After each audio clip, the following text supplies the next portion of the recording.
Hello. सत्साई Bhagat ji, बंदी छोड़ सतगुरु रामपाल जी महाराज की जय हो। भगत जी, मेरी एक शंका समाधान है।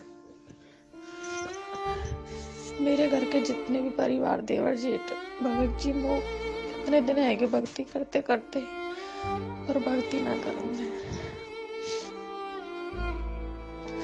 भक्ति में गुरु जी भगत जी बाधा बन रहे हैं सबरे परिवार वाले। मैं अपन के पास कई दिन तक फोन भी कर रही हूँ पर फोन आप उठा ना पा रहे, मिल भी नहीं रहा। भगत जी, मेरी शंका समाधान को कुछ निर्णय बताओ। कई दिन है कि भगत जी फोन करते करते अपन के पास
भगत जी, मेरी भक्ति में बाधा बन रही है। भगत जी, वो कतई भी भक्ति ना करम किसी न किसी मेरे नाम खंडित करवा दे। मेरे परमात्मा वो भक्ति दान दे माने को मुने करो जन जानते परमात्मा।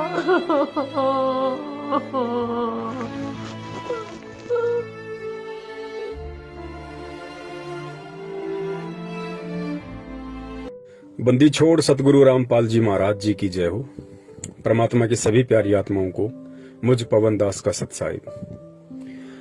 सतसाहिब गीता बहन, आप पलवल हरियाणा से हैं और आपने जो ऑडियो के माध्यम से अपना दुख, अपनी व्यथा इस दास को अपना भाई समझते हुए बताई है, उसके लिए दास आपका धन्यवाद करता है। देखिए बहन, आज चाहे आपको दुख हो, चाहे मुझ पवन दास को दुख हो, चाहे संगत में से हमारे अन्य किसी भगत भाई बहन को कोई परेशानी हो, कोई दुख हो, कोई आपत्ति हो, किसी को कोई शारीरिक परेशानी है, किसी को आर्थिक परेशानी है, किसी को पारिवारिक परेशानी है, तो किसी को सामाजिक परेशानी है। इस पृथ्वी पे गुरुदेव ने बताया कि सुखी कोई नहीं है। अगर कोई सुखी है हल्का फुल्का तो वही प्राणी है जो आज सतगुरु की शरण में है, अन्यथा यहाँ पे कोई भी व्यक्ति सुखी नहीं है। सुख केवल पैसे का नहीं होता है, सुख केवल बाल बच्चों का नहीं होता है, सुख केवल धन धान्य का नहीं होता है। सबसे बड़ा सुख गुरुदेव ने आत्मिक सुख बताया कि जब आपकी आत्मा इस बात से संतुष्ट हो जाए और एक जगह स्थिर हो जाए कि अब मेरा मोक्ष निश्चित है, मेरा उद्धार निश्चित है, वो सबसे बड़ा आत्मिक सुख है इंसान का। दुनिया का सबसे बड़ा सुख वही है, वरना चाहे कोई टाटा बन के बैठ जाए, अंबानी बन के बैठ जाए, उससे बड़ा दुखी इंसान पृथ्वी पे कोई नहीं है। और रही बात बहन आपकी समस्याओं की, तो बहन इन समस्याओं से निपटने का केवल एक ही माध्यम है और वो माध्यम है सतगुरु का ज्ञान। हमने हर स्थिति में, यदि हमने भक्ति मार्ग पे कदम रखा है तो हर स्थिति में हमने गुरुदेव के ज्ञान को आधार बनाकर चलना पड़ेगा। और जब हम गुरुदेव के ज्ञान को आधार बनाएंगे तो बहन हमें पता चलेगा कि आज हमारे इस जीवन रूपी सफर में जो भी विपत्तियां, परेशानियां, संकट, दुख, तकलीफ आ रही हैं, ये किसी और के कारण नहीं है, ये हमारे स्वयं के कारण है। हम स्वयं ही इसके लिए जिम्मेदार हैं। हो सकता है बहन आपने इस जन्म में किसी का बुरा नहीं किया हो, आपने किसी का बुरा नहीं चाहा हो, आपने मन कर्म वचन से किसी को कोई हानि या दुख नहीं पहुंचाया हो, लेकिन बहन आज वर्तमान में हमारे ऊपर जो दुख, आपत्ति और परेशानियां आ रही हैं, उनका मूल कारण केवल हमारे वर्तमान जीवन के कर्म कुकर्म ही नहीं है। बहन अनंत युगों से हम इस पृथ्वीलोक पे आए हुए हैं और अनंत युगों में हमने अनंत मानव जन्म प्राप्त भी किए हैं।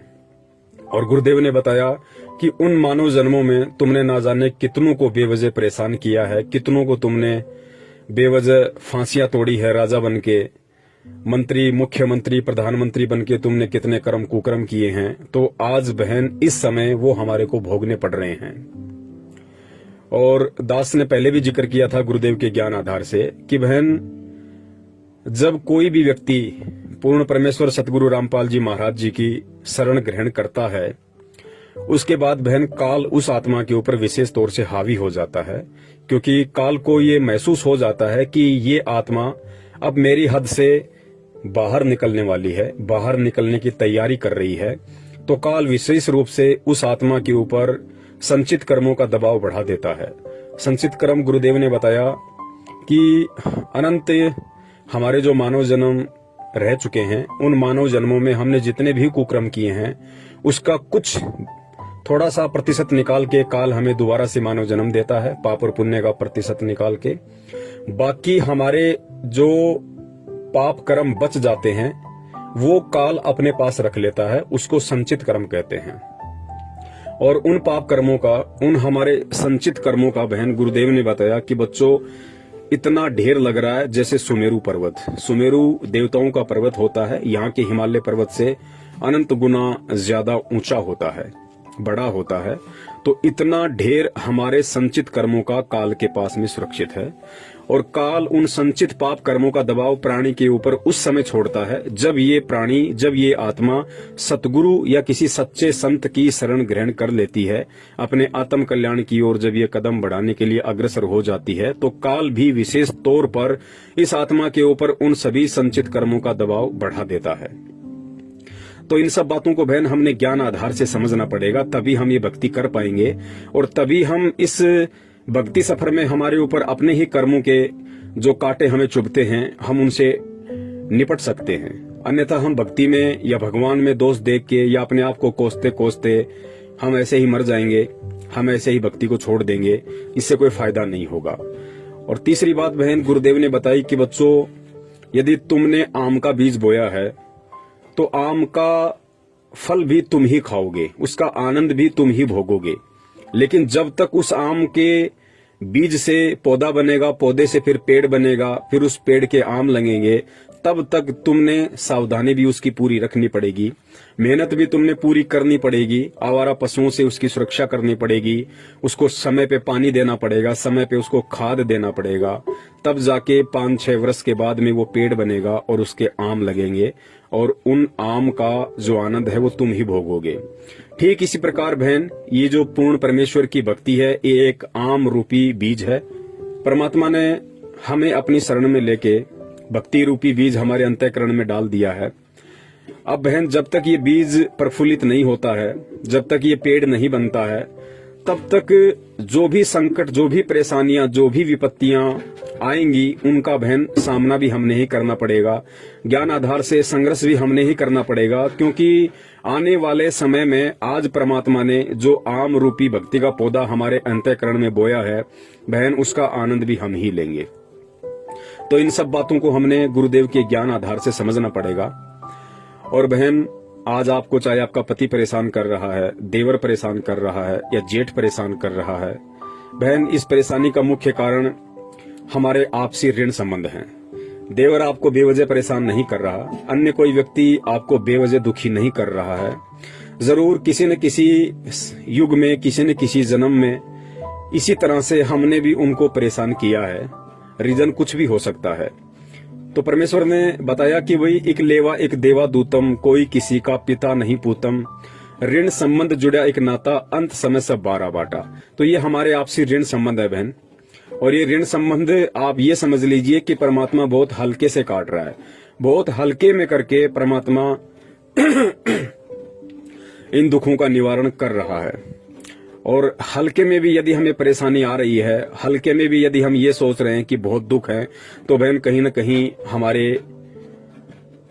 हमारे अंदर ही कमी है कि हम परमात्मा के ज्ञान को अभी अच्छे से समझ नहीं पाए हैं। वरना गुरुदेव ने तो स्पष्ट खोल के बोल दिया कि बच्चों नाम सहित बेवतन भला जो दर दर मांगे भीखा, और क्या हुआ छत्र की छाया चाले यो राजपाट धेली का। गुरुदेव ने यहाँ तक बोल दिया कि इस भक्ति मार्ग में आने के बाद, इस परमात्मा की शरण ग्रहण करने के बाद और इस नाम को सुरक्षित रखने के लिए, इस भक्ति पे लगे रहने के लिए, यदि तुमने हाथ में कटोरा लेकर दर दर जाकर भीख भी मांगनी पड़ जाए तो भी शुक्र मनाना कि हमारी भक्ति सुरक्षित है।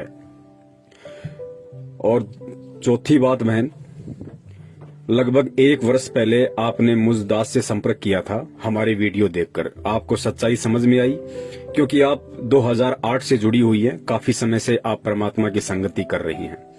आपको हमारे वीडियो देखकर सच्चाई लगी तो आपने हमारे से संपर्क किया, और संपर्क करने के बाद में काफी आपके अंदर दृढ़ता आई थी, क्योंकि जो सच होता है वो इंसान को मजबूती देता है, इंसान को भक्ति मार्ग पे दृढ़ता देता है। लगभग 3-4 महीने तक आप जी दृढ़ता से भक्ति कर रही थी। काफी लोगों के आपके पास में फोन आ रहे थे। हरियाणा के स्टेट कोऑर्डिनेटर अमन का भी आपके पास फोन आया, संजीव हुड्डा का भी आपके पास फोन आया, आपको धमकाने की उन्होंने कोशिश की, लेकिन आपने ज्ञान आधार से उनका मुकाबला किया और आपने दास को उनकी कॉल रिकॉर्डिंग भेजी। लेकिन बहन, अब ऐसा क्या हो गया कि आप अपने ही परिवार वालों से संघर्ष नहीं कर पा रही, जबकि आपने उन बड़े बड़े गुंडों का सामना किया। बहन, इसका कारण यह है कि उसके बाद में फिर से आप विचलित हो गई। सच्चाई पूरी समझने के बाद भी आप अपने कोऑर्डिनेटर के दबाव में आई, अपने नामदान केंद्र वालों के दबाव में आई, और आपको जब परमात्मा ने अच्छे से समझवा दिया था कि बहन, नाम कभी भी खंड नहीं होता है, नाम परमात्मा का अखंड है। हम रोज नित्य नियम पढ़ते हैं, फिर उसमें आगे जो मंत्र आते हैं हम वो पढ़ते हैं, जिसमें एक जगह आता है कि अचल अभंगी मंत्र। अचल अभंगी का मतलब होता है जो कभी भंग ना हो, जो कभी खंड ना हो। और परमेश्वर की वाणी है कि साहिब का नाम अखंड है और सकल सब खंड। ये सारी सच्चाई आपको पता होने के बाद भी बहन, आप फिर से अपने नामदान संचालक के दबाव में आई और आपने अपना नाम शुद्ध करवाया कि मैं अब सत्सेवकों के संपर्क में दोबारा नहीं आऊंगी और मैं अपना नाम शुद्ध करवा के भक्ति करूंगी। उसके बाद से बहन, आपके अंदर ऐसा क्या हुआ कि आज आप अपने परिवार वालों का भी सामना नहीं कर पा रही। रीजन ये है कि परमेश्वर की वाणी है कि जानबूझ सांची तज करे झूठे से ने, जाकी संगति है प्रभु सौपन में भी ना दे। बहन, पूरी सच्चाई से परिचित होने के बाद भी आपने सत्य का साथ छोड़ा, आपने सत्सेवकों की संगति छोड़ी, तो बहन काल का फिर से आपके ऊपर दबाव बढ़ा, क्योंकि परमात्मा ने अपना पंजा आपके ऊपर से हटाया। और परमात्मा ने अपना पंजा हटाया तो फिर काल के संचित पाप कर्मों का दबाव फिर से आपके ऊपर बढ़ने लगा। वरना वो ऑडियो आज भी दास के पास आपकी सुरक्षित है कि कितनी सूरवीरता के साथ आपने हरियाणा के स्टेट कोऑर्डिनेटर को जवाब दिया और आपने उत्तर प्रदेश के स्टेट कोऑर्डिनेटर संजीव हुड्डा को जवाब दिया, और आज आप रो रही हैं केवल अपने ही परिवार वालों के दबाव के कारण। बहन, परमात्मा 2 स्थिति में अपने भगत की रक्षा करता है। पहली स्थिति तो वो है जो भगत बेचारा नादान होता है, भोला होता है, सच्चाई से परिचित नहीं होता है, तो परमेश्वर उसके विषय में कहते हैं कि शरण पड़े को गुरु संभाले, जान के बालक भोला रे, कहे कबीर तुम चरण चित राखो, ज्यों सुई में डोरा रे। जो अनजान भगत होता है, नादान भगत होता है, भोला होता है, उसको परमात्मा हर संकट से, हर विपत्ति से उसको बचाता है, क्योंकि वो अभी पूरी तरह सत्य से परिचित नहीं है। और दूसरी स्थिति में परमात्मा उस भगत की रक्षा करता है जो भगत परमात्मा के सत्संगों को आधार बनाकर, ज्ञान को अपने अंतःकरण में उतार कर, जो बिल्कुल दृढ़ हो जाता है कि चाहे दुनिया की कितनी बड़ी से बड़ी विपत्ति क्यों ना आ जाए, चाहे घर वाले मुझे घर से क्यों ना निकाल दें, चाहे देश का राजा मुझे देश निकाला क्यों ना देते, लेकिन ये परमात्मा की भक्ति में नहीं त्याग सकता। जैसे मंसूर का परमात्मा ने उदाहरण दिया। राजा के आदेश से धर्म गुरुओं ने मंसूर जी को खंबे से बांधकर उनके दोनों हाथ काट दिए, उनकी गर्दन काट दी।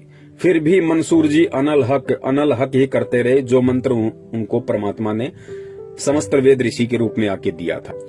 तो जब भगत परमात्मा के ज्ञान से परिचित होकर इतना दृढ़ हो जाता है भक्ति मार्ग पे कि मुझे दुनिया की कोई बड़ी से बड़ी विपत्ति विचलित नहीं कर सकती, क्योंकि सतगुरु का पंजा मेरे शीश पे है, उसके बाद परमात्मा साईं की तरह उस भगत के साथ में रहता है और उस भगत को परमात्मा हर विपरीत परिस्थिति से, हर दुख से, हर संकट से उबार लेता है। लेकिन बहन सच्चाई का पता लगने के बाद फिर आपने अपनी कमजोरी दिखाई और उसी का ये परिणाम है कि आज आप अपने भी परिवार वालों का सामना नहीं कर पा रही। कोई बात नहीं बहन, आप सच्चाई का साथ दें या ना दें इससे कोई फर्क नहीं पड़ता है हमारे ऊपर। सच तो सच रहेगा। परमात्मा के बच्चे लगे हुए हैं। दास कल तक अकेला था, आज परमात्मा के हजारों की संख्या में सत्सेवक और सत्सेविका हो चुकी हैं।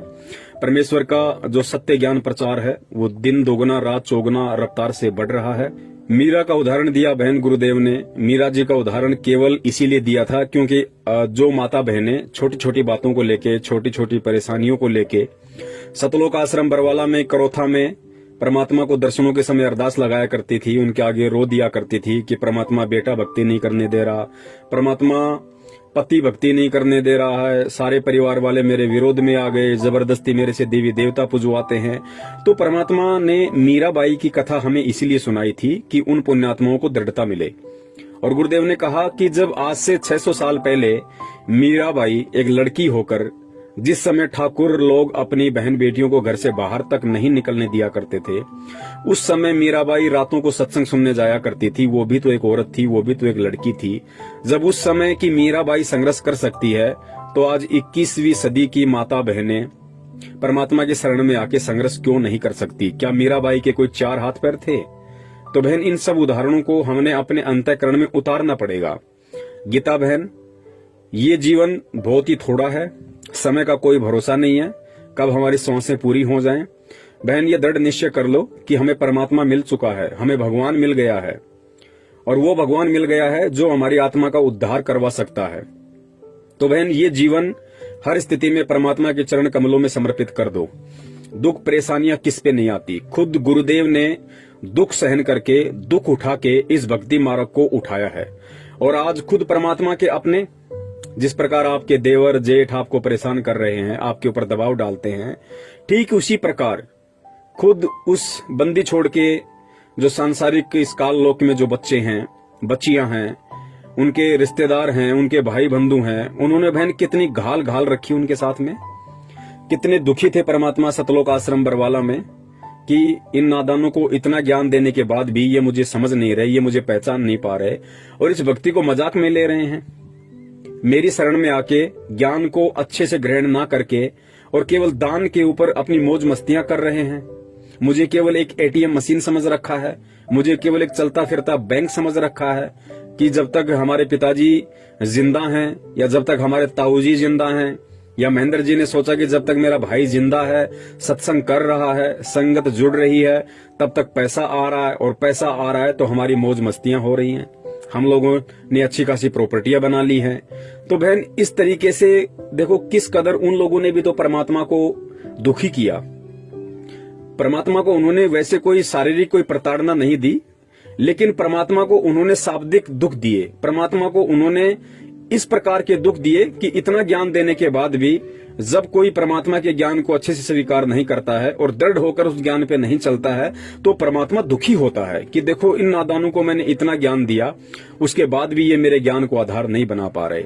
जिस प्रकार एक बाप अपने बच्चे को 18-20 साल तक उसको पढ़ाता है, उसकी परवरिश करता है, उसकी हर इच्छाओं की पूर्ति करता है, उसके बाद भी वो बच्चा अपने गलत दोस्तों की संगति में पड़ के शराब पीने लग जाता है या अन्य कोई कुकर्म करने लग जाता है, माता बहनों पे गलत कुदृष्टि डालने लग जाता है, और जब पिता के सामने वो बातें आती हैं तो वो पिता कितना दुखी होता है। ठीक यही स्थिति भक्ति मार्ग में सदगुरु रामपाल जी महाराज जी की थी कि इतना ज्ञान देने के बाद में, आत्म कल्याण का मार्ग अपनाने के बाद भी इन जीवात्माओं को अभी तक इतना भी समझ में नहीं आया कि मैं यहाँ पे क्यों आया हूँ और मैं कौन हूँ। तो परमात्मा दुखी होता है बहन, और आज 90% संगत उस परमात्मा को दुखी कर रही है, उस परमात्मा को परेशान कर रही है।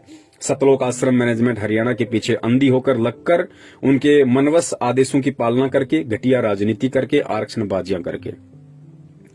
तो बहन हमने हर स्थिति में परमात्मा के ज्ञान को आधार बनाना पड़ेगा। और परमात्मा ने जो कथाएं हमारे को मंसूर जी, मीराबाई की सुनाई है बहन, वो मनोरंजन के लिए नहीं सुनाई थी।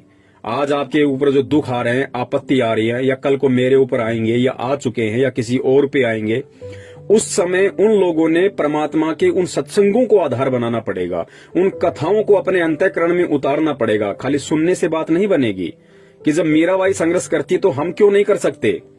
और जब भगत संघर्ष करने के लिए तैयार हो जाता है तो बहन फिर परमात्मा पीठ पीछे खड़ा है।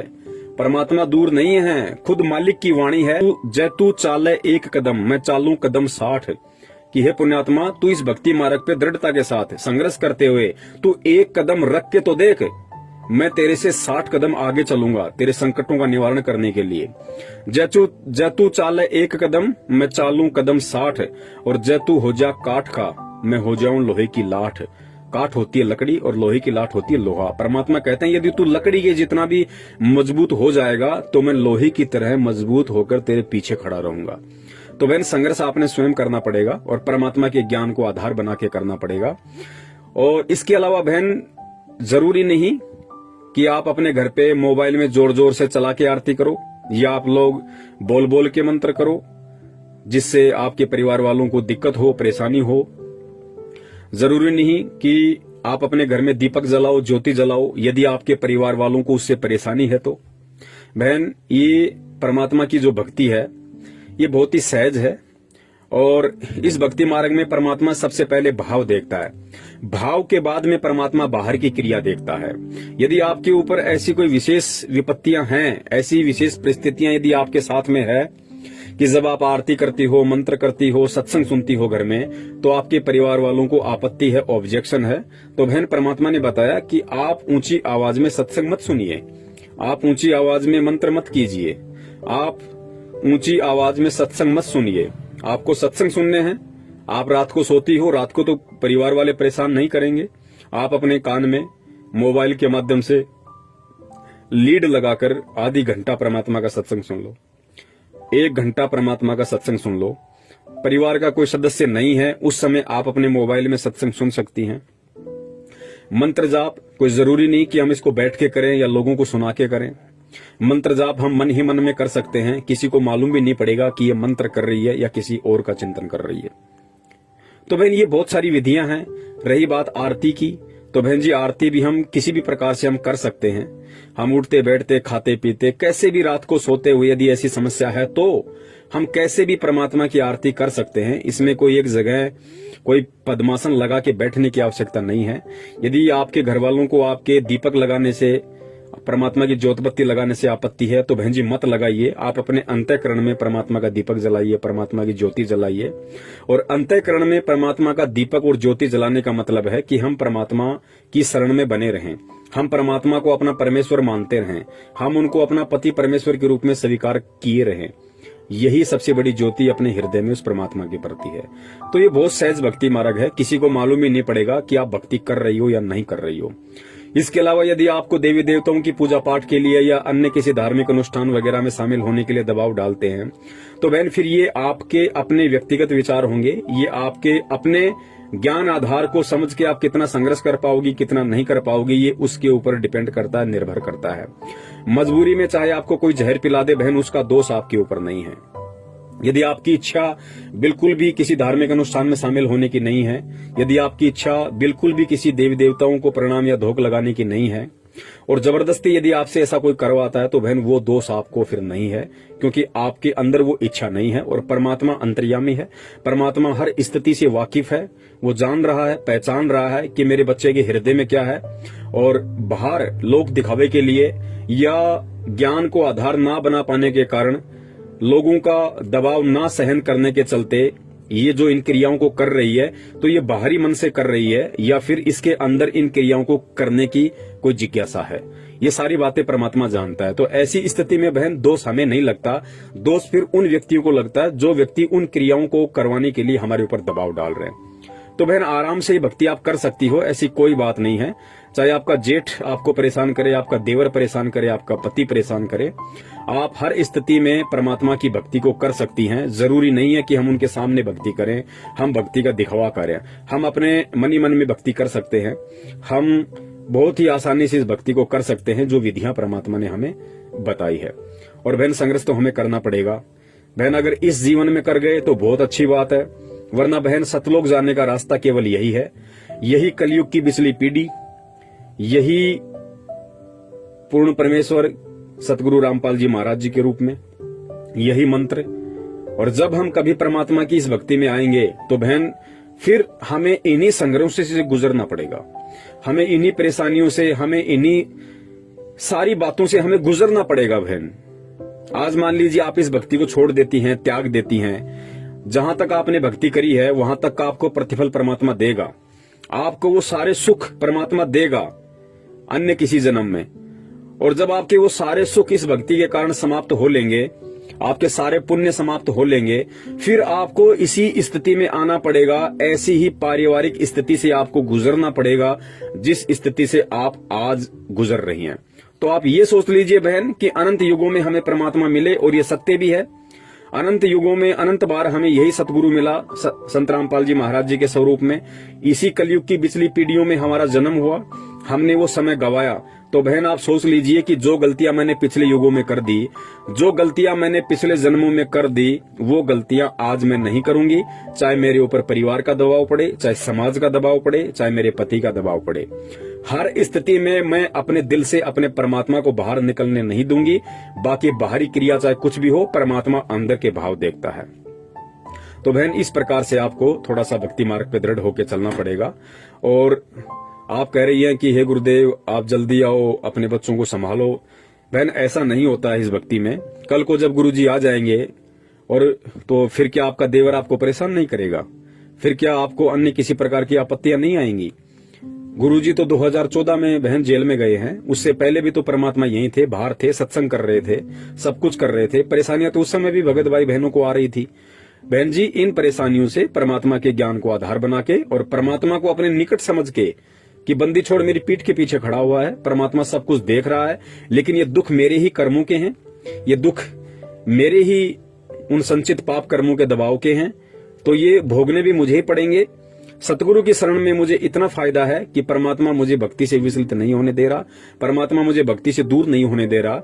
और ये संचित कर्म तो इतने प्रबल थे कि ना मैं भक्ति कर सकती थी, ना मैं इस जीवन में अच्छी तरीके से अपना गुजर बसर कर सकती थी। लेकिन परमात्मा की शरण में आने के बाद कम से कम मुझे इतना तो बेनिफिट हो गया कि परमात्मा मेरे उन संचित कर्मों को हल्का किए दे रहा है, जिस कारण से आज मैं थोड़ी बहुत परमात्मा की भक्ति पर लगी हुई हूँ, परमात्मा में मेरी आस्था बनी हुई है। तो इन सभी चीजों को हमने गुरुदेव के ज्ञान को आधार बना के बहन सोचना पड़ेगा, समझना पड़ेगा। और ये ज्यादा लंबा जीवन नहीं है बहन, 40 साल के आसपास हमारी उम्र हो चुकी है। हो सकता है हम 20 साल जिए, 25 साल जिए, ज्यादा की हमें उम्मीद भी नहीं करनी। और बहन जब हम इतना जीवन जी चुके हैं, संघर्ष तो आज से पहले भी हमने किए हैं, दुख आपत्तियां तो आज से पहले भी आई हैं, भले वो किसी और तरह की आई हो। तो बहन ये 15-20 साल का जीवन है, आंख बंद करके हम परमात्मा के चरणों में अपने आप को समर्पित कर दें कि परमात्मा देखा जाएगा, जो होगा सो होगा। आज अगर जेठ और देवर के दबाव में आके आपकी भक्ति को छोड़ती हूं, तो परमात्मा कल को पता नहीं है काल कैसे कैसे देवर और जेठ बैठा देगा, जो मुझे आपका नाम तक सुनना भी मतलब नसीब नहीं होगा। तो संघर्ष कर लो बहन, और संघर्ष परमात्मा के ज्ञान से होगा, परमात्मा से प्रार्थना करते रहने से होगा। आप जी बंदी छोड़ से प्रार्थना करते रहिए कि हे परमपिता परमेश्वर, मेरा जीवन आप जी के चरण कमलों में समर्पित है। परमात्मा चाहे आप इस दासी को सुख में रखो चाहे दुखों में रखो परमात्मा, लेकिन इतनी दया बनाए रखना कि मुझे अपने चरण कमलों से दूर ना करना। फिर परमात्मा बहन संभाल लेता है। आपका जेठ आपका देवर वो भी परमात्मा के बच्चे हैं, काल की भांग अधिक है, ये एक बात अलग है। परमात्मा कब उनकी बुद्धि फेर दे, कब उनको सद्बुद्धि दे दे, ये परमात्मा के बाएं हाथ का खेल है। जब परमेश्वर काल की बुद्धि फेर सकता है तो बहन ये देवर और जेठ कौन से खेत की मूली हैं। लेकिन ज्ञान देकर परमात्मा अपने भक्तों की भी परीक्षा लेता है। और बहन बहुत सारी बातें हैं इस भक्ति मार्ग में, ऑडियो बहुत लंबा हो जाएगा। और परमात्मा कहते हैं कि समझदार को संकेत ही काफी होता है। वैसे भी आप 2008 से जुड़ी हुई है, दास तो 2013 में परमात्मा से जुड़ा था। आपको तो मुझ दास से कहीं ज्यादा ज्ञान है परमात्मा का। आप जी स्वयं भी समझ सकती हैं कि ये सौदा फिर ना ही रे संतो, ये सौदा फिर ना ही।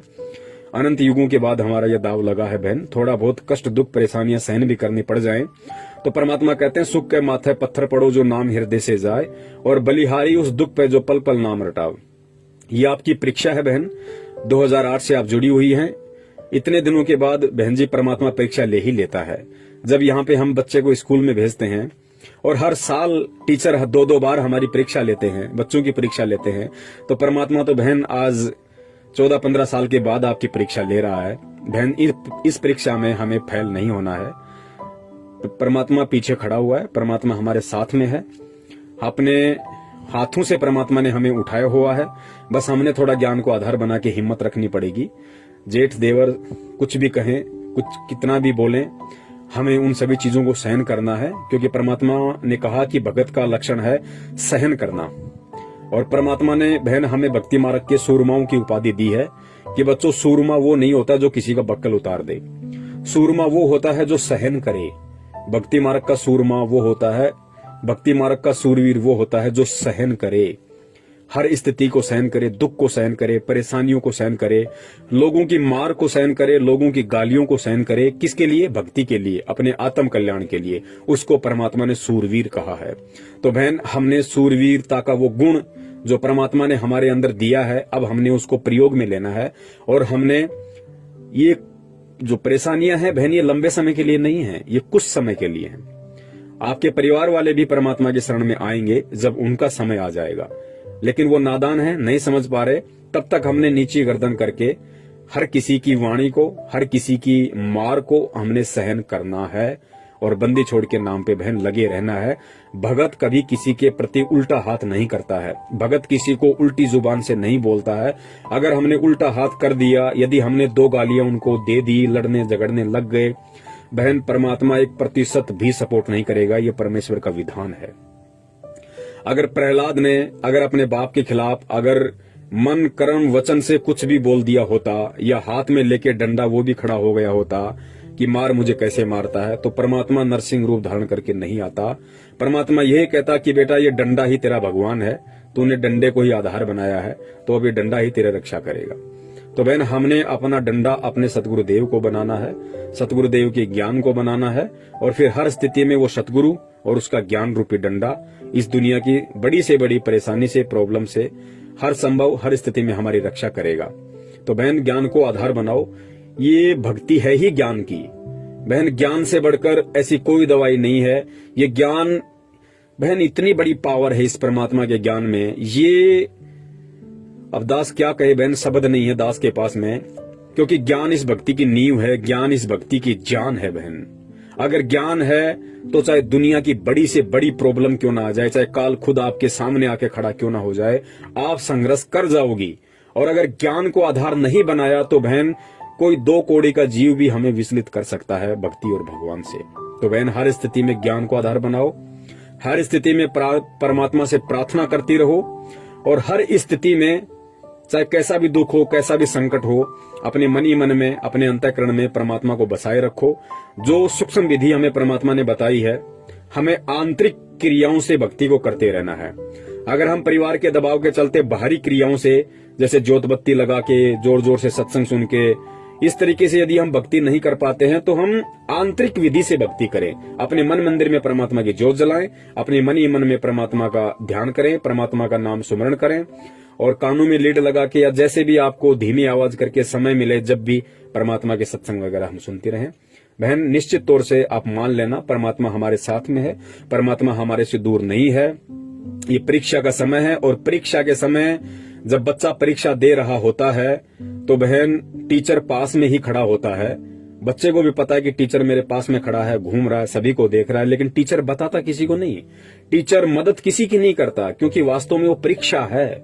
और परीक्षा के समय टीचर केवल ये देखता है कि 1 साल से मैंने इसको जो बार बार पढ़ाया है, ये उसको कितना अपने दिलो दिमाग में उतार पाया। उसी आधार से आज इस बच्चे को लिखना है एग्जाम में, इस आंसर शीट में इसको लिखना है। तो बहन, सेम यही स्थिति भक्ति मार्ग की है।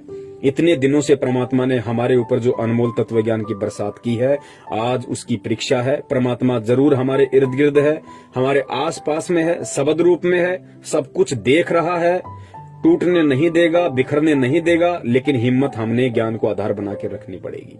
सत साहिब, बंदी छोड़ सतगुरु रामपाल जी महाराज की जय हो।